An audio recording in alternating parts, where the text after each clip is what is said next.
UDFിന്റെ ആഭിമുഖ്യത്തിൽ കോട്ടപ്പടിയിൽ രാപ്പകൽ സമരം സംഘടിപ്പിച്ചു. തദ്ദേശ സ്വയംഭരണ സ്ഥാപനങ്ങൾക്കുള്ള ഫണ്ട് വെട്ടിക്കുറച്ചതിനെതിരെയായിരുന്നു സമരം.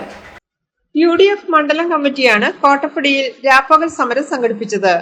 തദ്ദേശ സ്വയംഭരണ സ്ഥാപനങ്ങളുടെ ഫണ്ട് വെട്ടിക്കുറച്ചതിലും സംസ്ഥാന സർക്കാരിന്റെ അവഗണനയിലും പ്രതിഷേധിച്ചായിരുന്നു സമരം. UDF ജില്ലാ കൺവീനർ ഷിബു തെക്കുംപുറം ഉദ്ഘാടനം നിർവഹിച്ചു.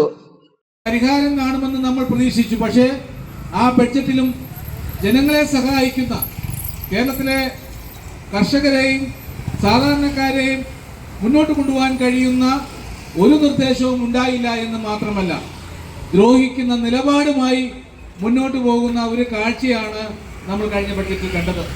വസ്തുനികുതി 50% വർദ്ധിച്ചിരിക്കുന്നു. എല്ലാ ഫീസുകളും കൂട്ടിയിരിക്കുന്നു. വ്യവഹാര ഫീസുകൾ ഉൾപ്പെടെ, അതോടൊപ്പം തന്നെ അപേക്ഷാ ഫീസുകൾ ഉൾപ്പെടെ എല്ലാ ഫീസുകളും കുത്തനെ കൂട്ടുവാനുള്ള നിർദ്ദേശമാണ് ബഡ്ജറ്റിൽ ഉണ്ടായിട്ടുള്ളത്. നമുക്കറിയാം, എത്രയോ ഗവൺമെന്റുകൾ കേരളത്തിൽ ഭരിച്ചു.